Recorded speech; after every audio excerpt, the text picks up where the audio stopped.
I think they've gone through so much the past 3 seasons together and separately, and I think, we're picking up with them really enjoying just being able to be together.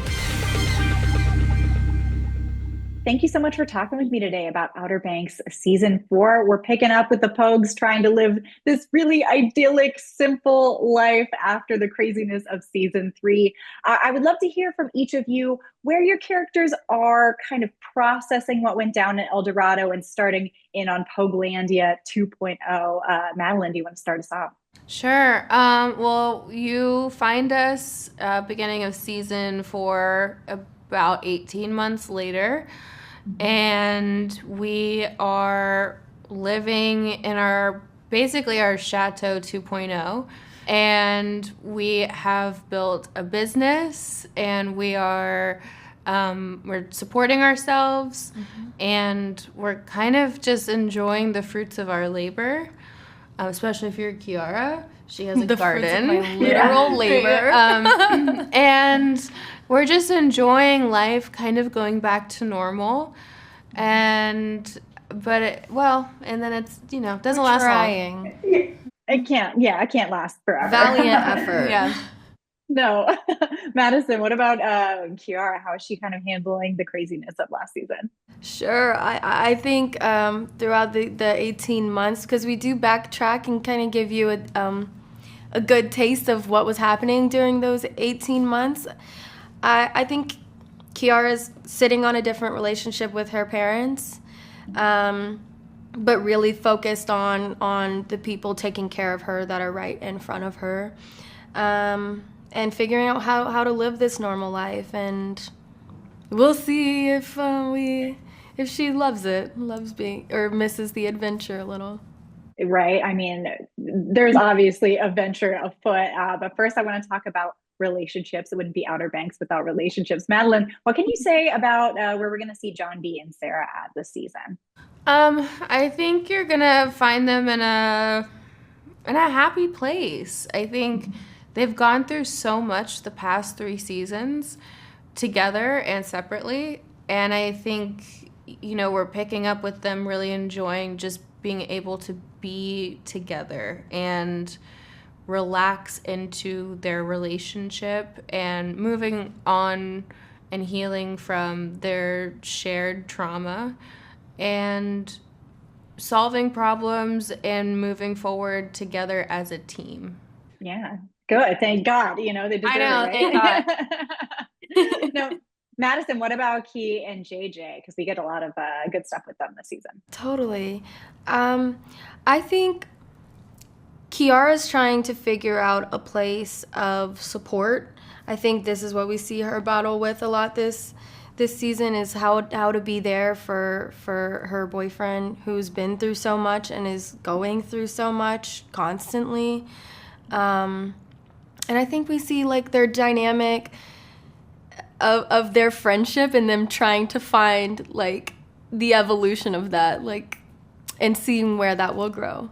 Yeah, that's such a great storyline too. I have loved the season so far. Is there anything, we've just got a few seconds left, anything else that anyone wanted to say about the season before I let you go? Watch it.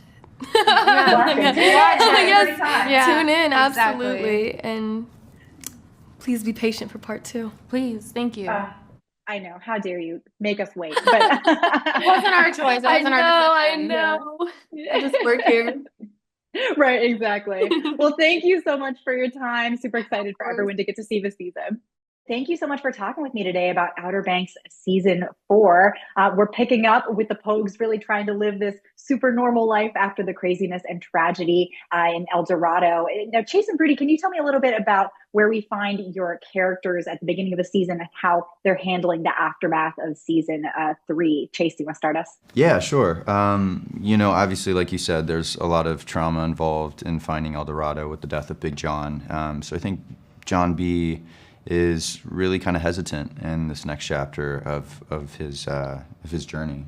There's a lot that he's reflecting on and a lot that he's looking forward to, obviously in the same space, because now they have this gold. So it's sort of a two-hander of what is the next right thing. I financially stable. New chapter for sure for every character. Well, yeah, and yours. And I think at the start of season 4, JJ has basically everything he's ever wanted. He's definitely mourning for this guy. But he was able to make Poglandia 2.0 at the start of season 4, and have his friends stay there. That's really exciting for him. So he's on cloud 9 at the start of OBX4. Almost 10. 10. Almost Cloud 10. All the clouds.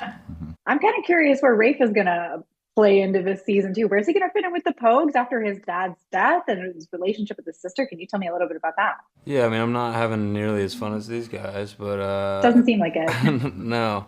I mean, I think you meet Rafe at a very he's become a lot more jaded about life, and more calloused, you know. I mean, both these characters have lost their fathers, and we obviously pick up like 18 months after the last season left off. So, yeah, I think he's still in a period of not knowing really where he fits in. You know, he doesn't know his identity, but yeah, I don't know. Quarter-life crisis. Quarter-life crisis. Very relatable. Now, we obviously have to talk relationships. There's so much relationship stuff this season. Chase, what are we going to see in terms of John B. and Sarah's relationship development this season? Yeah, I think, you know, for the better half of 3 seasons, we've seen them butt heads or agree to disagree on a lot of things. So I think after that much time under tension, you sort of hit a crossroads in a relationship to say, are we going to figure this out or are we not? And I think they choose the latter. And we see John B. and Sarah really solidify and start to move forward in the right direction in season 4. All right, good to hear. Rudy, what about 𝐿 and JJ? Yeah, I mean, similarly, it's kind of the question of, like, is this going to work out? And I think at the start of season 4, it's been a full year, you know? So there's been some, like, probably, you know, things that they have spoken about, responsibilities, conversations that are just like, okay, you got to hone it in here. JJ and JJ being JJ and responsibilities of JJ, you know, that's hard to, those are two things hard to. They don't go hand in hand. No, they don't. But, you know, I think it is something JJ's wanting to trust himself more with and trying to take that step in that direction. Yeah. Next right thing. Yeah. Yeah. First, are we going to see a little bit more of the fiery JJ, though, even though he's locked down a little bit more? Can't lock this guy down. Always. Wait, I'm sorry. He's always a little fiery. Yeah. Oh, dude. He's like a little Roman candle. Yeah, You're not really you can't sure which tame color is him. going to come out. Yeah, I'm a little fire. Yeah. Maybe I'm a firework. I was going to say Roman candle. Could be blue, could be green, You ever could be red. feel like a plastic bag floating in the wind, on again? Play us out, Katie. Yeah.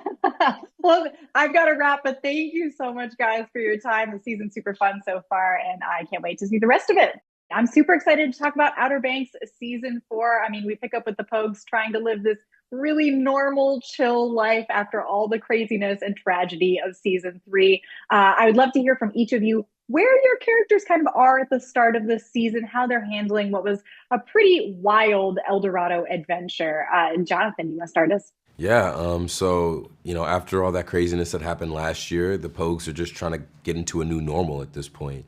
They've melted the gold and they've turned it into like actual funds. They've had more money than they've ever had, and now they got to figure out what they want to do with it. So, you know, they're back in the OBX, and he's with Cleo now. You know, he's got a new partner to think about, and I think the first thing they want to do is just kind of turn that money into something that, you know, kind of feeds that dream that they all had of like being together. So they create the surf shop, and this season they're just trying to do their best to live a normal life as much as they can, but you know how it goes for them. Yeah, of course. Well, Pope is like thriving in this logistics kind of situation, though, at the beginning. This is like him at his best. Yeah. They threw the numbers right at him, and he's like, I know exactly what to do. Yeah, exactly. Now, Carlacia, how is Cleo kind of handling and adjusting to this new chill or Poglandia 2.0? I think she's finding her footing. I think she appreciates, you know, having something to do that's maybe not as dangerous. I think she's finding tasks to do at the house, and Pope has things to do around our newfound Poglandia. I think she's focusing on her recipes and like making stuff for people to eat. She's making all these pepper sauces and spices. So I think she's keeping herself busy. I think she's enjoying it and enjoying the process of like everyone working together and building this beautiful like house that we all can be proud of. Yeah, well, obviously can't stay that way for long. We're going to get into that in just a second, but I want to hear from both of you a little bit about the journey that we're going to see with Pope and Cleo this season. We're going to get to see a lot more of their relationship. So what was that like to put together? What can you tease for us? Whoever wants to start. Yeah, I feel like, we talked about before we came into season 4, how the third season was just kind of Cleo and Pope finding their relationship to each other. Like Pope's coming off of the thing with Kiara, and so he doesn't really trust another relationship. She gives her story about why she doesn't trust relationships, and they have to learn how to break those layers down. And in this season, we fast forward, they've been together for a couple months, or almost a year at this point, yeah. Mm-hmm. So we really wanted to just kind of expand on like, all right, now they've been together. They're a sure couple. They're not finding each other. They're secure in each other. And so we really wanted to come in this season and we talked about just making sure that it felt like a real, genuine love that had been building for a while. Yeah. And Carlacia, do you have anything to add to that? Because it really did feel very like genuine watching it. Yeah, exactly. I think at this point now we're, I think past the honeymoon stage of like a relationship. So now we're into like the nitty gritty of like life and partnering. Cleo's very independent. Pope also like has his independence, and now we're living with a group of friends, and everyone has needs, everyone has wants, everyone has dreams, everyone has goals. Pope wanted to do his scholarship. Cleo doesn't even know if she wants to stay here or she wants to go home. So I think we just either figure out how to work together or how to work apart, but figure out like if this is for us. Like should we be there for each other? I think that's what we're gonna see. Yeah, well, and Carlacia, I know we've just got a couple of seconds left, but Cleo it gets into it a lot this season. What can you kind of tease for the fans there? Fighting, tears, fears, and excitement. Knife twirls. Hey. Awesome. Well, thank you so much, both of you. I appreciate your time today.